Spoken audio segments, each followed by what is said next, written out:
రాకాలోకంకి స్వాగతం. ఈ కంటెంట్ మీకు నచ్చినట్టయితే లైక్ చేయండి, మీ బంధుమిత్రులకి షేర్ చేయండి. ఇప్పటివరకు సబ్స్క్రైబ్ చేసుకోకపోతే సబ్స్క్రైబ్ బటన్ని నొక్కండి, అదేవిధంగా బెల్ ఐకాన్ని కూడా తప్పనిసరిగా నొక్కండి.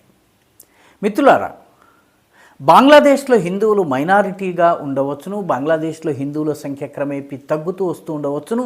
కానీ హిందువులు, బంగ్లాదేశ్లో ఉన్నటువంటి మైనారిటీ హిందువులు ఒక్క విషయాన్ని గుర్తించారు. ఇక పారిపోతే భారతదేశానికి పోవడము, భారతదేశంలో శరణార్థి జీవితం గడపటం, ఇన్నేళ్లుగా దాదాపు 70-75 సంవత్సరాలుగా ఏ భూమినైతే తమదిగా నమ్ముకున్నామో, ఎక్కడైతే తమ పూర్వ పురుషుల యొక్క స్మృతులు, తమ సామూహిక చరిత్ర ముడిపడి ఉందో ఆ భూమిని ఇక వదిలేది లేదు. బంగ్లాదేశ్లో తమ స్వస్థలాలను, తమ గ్రామాలను, తమ ఇళ్లను, తమ ఆస్తులను ఇక వదిలేది లేదు అని బంగ్లాదేశ్లోని హిందువులు నిర్ణయించుకున్నారు. నిజానికి దేశ విభజన సమయంలో బంగ్లాదేశ్ ప్రాంతంలో, అంటే అప్పటి తూర్పు పాకిస్తాన్లో హిందువుల సంఖ్య 24% ఉంది. సిల్హెట్, మైమన్ సింగ్, అదేవిధంగా దినాజ్పూర్ వంటి కొన్ని జిల్లాల్లో, అదేవిధంగా చట్టగ్రామ్ వంటి జిల్లాల్లో హిందువులు మెజారిటీగా ఉండేవారు. క్రమేపీ హిందువుల సంఖ్య తగ్గుతూ వచ్చింది. హిందువుల్ని బంగ్లాదేశ్ నుంచి, ముందు తూర్పు పాకిస్తాన్ నుంచి, తర్వాత బంగ్లాదేశ్ నుంచి తరిమేస్తూ వచ్చారు. హిందువులు కూడాను భారతదేశానికి వచ్చేయడం ఒక మార్గాంతరంగా ఎంచుకుంటూ వచ్చారు. పర్యవసానంగా హిందువుల సంఖ్య 1971 నాటికి 10% ఉండేది. ఇప్పుడు అది 8% తగ్గింది. ఇంకా కూడా తగ్గే అవకాశం ఉంది. కాబట్టి హిందూ సమాజం నిర్ణయించుకుంది, ఇక భారతదేశానికి రాకూడదు, మన భూభాగాల్ని మనం కాపాడుకోవాలి, మనకి మెజారిటీ ఉన్నటువంటి స్థలంలోకి మనందరము వెళ్ళి అక్కడ చేరి మన యొక్క మెజారిటీని నిరూపించుకోవాలి. ఇదొక చక్కటి వ్యూహం అని చెప్పాలి. ఇది బంగ్లాదేశ్లో మిగిలిపోయినటువంటి హిందువులకు ఆత్మవిశ్వాసం కలిగిస్తుంది. ఎందుకంటే ప్రస్తుతం వచ్చినటువంటి ప్రభుత్వం, ముఖ్యంగా మహమ్మద్ యూనుస్ ప్రభుత్వము హిందువుల్ని పూర్తిగా అణచివేసేందుకు, అణగదొక్కేందుకు రకరకాల పథకాలు వేస్తోంది. అందులో భాగంగా తాజాగా అక్టోబర్ 9వ తారీఖు నుంచి ప్రారంభమయ్యేటటువంటి దుర్గా పూజ ఉత్సవాలు, బెంగాలీ హిందువులకి దుర్గా పూజను మించిన పండుగ లేదు. కానీ ఈసారి దుర్గా పూజ ఉత్సవాల విషయంలో అనేక ఆంక్షల్ని బంగ్లాదేశ్లోని కొత్త ప్రభుత్వం విధించింది. అదేమిటంటే, నమాజ్ వచ్చే సమయంలో దుర్గా పూజ యొక్క డప్పులు మోగడానికి లేదు, ఉలుధ్వని వినిపించడానికి వీల్లేదు, అజాన్ ఇచ్చేటప్పుడు కూడాను 5 సార్లు అజాన్ ఇస్తారు, ఆ సమయంలో కూడా దుర్గా పూజ యొక్క పెండల్ నుంచి సంగీతం వినిపించడానికి వీల్లేదు. అదేవిధంగా ఈ పెండల్స్ ఏవైతే ఉన్నాయో మొత్తం బంగ్లాదేశ్లో 32,666 చోట్ల దుర్గా పూజ చేస్తారు. ఈ 32,666 దుర్గా పూజ ప్యాండల్స్ పైన కూడాను, అంటే అమ్మవారి విగ్రహాల్ని పెట్టే చోట్ల కూడాను అనేక ఆంక్షల్ని విధించారు.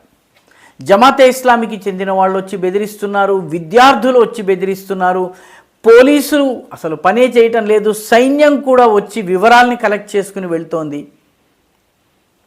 ఈ నేపథ్యంలో బంగ్లాదేశ్లో ఉన్నటువంటి హిందూ మైనారిటీలు నడుం కట్టారు. మనం ఇక అడుగు వెనక వేసిన కొద్దీ మనకి నాశనం తప్ప మరేమీ లేదు, కాబట్టి నిలబడి పోరాడాలని నిర్ణయించారు. అందుకే బంగ్లాదేశ్లో ఉన్నటువంటి బంగ్లాదేశ్ నేషనల్ హిందూ అలయన్స్ రూపంలో ఉన్నటువంటి హిందూ సంస్థలన్నీ ఒకటయ్యాయి.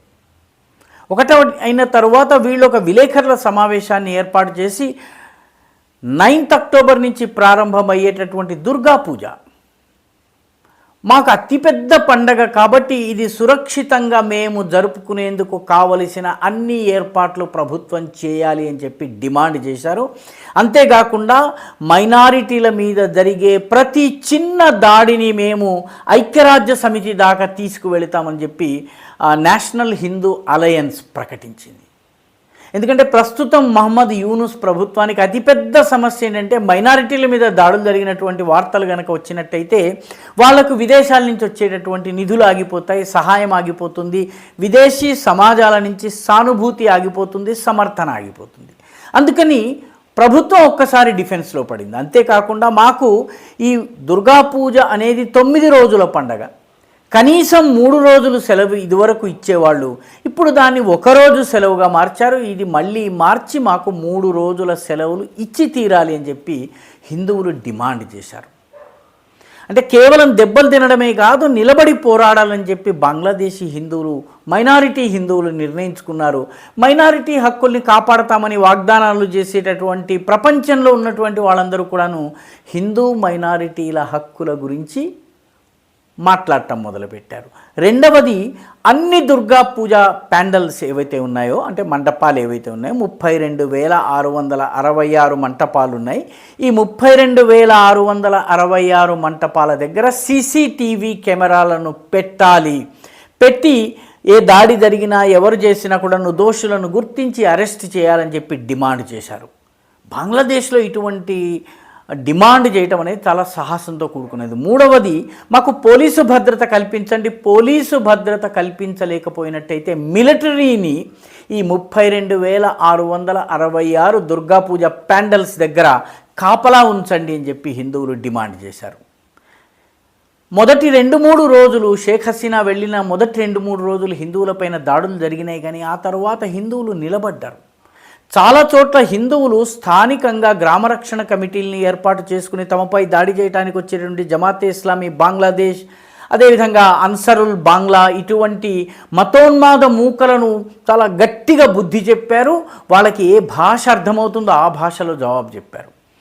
దానితోటి హిందువులపైన దాడులు క్రమేపీ తగ్గుతున్నాయి. అయితే దురదృష్టం ఏంటంటే ఈ దాడులను ఇన్స్టిట్యూషనలైజ్ చేసే ప్రయత్నం జరుగుతుంది. అంటే పోలీసులు రావడము, మిలిటరీ రావడము, ఏ ఏరియాలో హిందువులు ఎంతమంది ఉన్నారు వాళ్ళ యొక్క వివరాల్ని కలెక్ట్ చేయటము, మీకు రక్షణ కల్పిస్తామన్న సాకుతో వివరాల్ని కలెక్ట్ చేయటము, మీరు దుర్గా పూజ పెండల్ పెట్టేది ఉన్నట్లయితే దయచేసి ఈ సంవత్సరం పెట్టకండి హెచ్చరించటము, ఈ రకమైనటువంటి పనులు చేస్తున్నారు. ప్రభుత్వం కూడా 3 రోజుల పండగని ఒక రోజుకి, అదేవిధంగా జమాతే ఇస్లామీ బంగ్లాదేశ్, అన్సరుల్ బాంగ్లా వంటి మతోన్మాద సంస్థలు ఏవైతే ఉన్నాయో వాటికి ఫ్రీ హ్యాండ్ ఇచ్చేయటము, వాటికి ఇష్టారాజ్యం చేసే హక్కు ఇవ్వడము, ఇవన్నీ చేస్తున్నటువంటి నేపథ్యంలో బంగ్లాదేశ్లో ఉన్నటువంటి హిందువులు పోరాటమే శరణ్యమని నిర్ణయించుకున్నారు. నిజానికి 2001, 2002, 2003 ప్రాంతంలో బంగ్లాదేశ్లో బీర్ బొంగ లేదా బొంగ భూమి అనే పేరుతోటి హిందువులకి ఒక హోమ్ల్యాండ్ బంగ్లాదేశ్లో ఇవ్వాలన్నటువంటి ఒక ఉద్యమం నడిచింది. దీనికి 2-3 స్థానిక కాళిదాస్ వైద్య అనేటటువంటి నాయకుడు ఉన్నారు, చిత్తరంజన్ సుతార్ అనేటటువంటి నాయకుడు, వీళ్ళందరూ కూడాను ఆ రోజుల్లో చాలా గట్టిగా పోరాటం చేసి కొన్ని చోట్ల సైనిక శిక్షణ కూడా ఇచ్చినటువంటి పని చేశారు. ఇప్పుడు మళ్ళీ బీర్బంగ ఉద్యమాన్ని కూడా రివైవ్ చేయాలని చెప్పి బంగ్లాదేశ్లో ఉన్నటువంటి హిందువులు భావిస్తున్నట్టుగా తెలుస్తోంది. వాళ్ళు కూడాను సైనిక శిక్షణను పొందాలని, సైనిక శిక్షణను పొంది తమపై జరిగే దాడుల్ని తిప్పికొట్టాలని చెప్పి వాళ్ళు భావిస్తున్నారు. ఎందుకంటే బంగ్లాదేశ్లో ఈరోజు పోలీసులు లేరు, సైన్యంలో హిందువులు లేరు, ఈరోజు సివిల్ అడ్మినిస్ట్రేషన్ పూర్తిగా కొలాప్స్ అయింది. కాబట్టి మమ్మల్ని కాపాడేది వేరే వాళ్ళు ఎవరు లేరు, కాబట్టి మమ్మల్ని మేమే కాపాడుకోవాలన్నటువంటి ఆలోచనతో బంగ్లాదేశీ హిందువులు ఈసారి బంగ్లాదేశ్ నేషనల్ హిందూ అలయన్స్ పేరిట మొత్తం అన్ని హిందూ సంస్థలు ఒక తాటి మీదకు వచ్చినాయి, పోరాటమే శరణ్యమని నిర్ణయించుకున్నాయి. ఈ వీడియో మీకు నచ్చినట్టయితే లైక్ చేయండి, షేర్ చేయండి, ఈ ఛానల్కు సబ్స్క్రైబ్ చేయండి, మీ అభిప్రాయాన్ని కమెంట్ల రూపంలో తప్పనిసరిగా పంపించండి.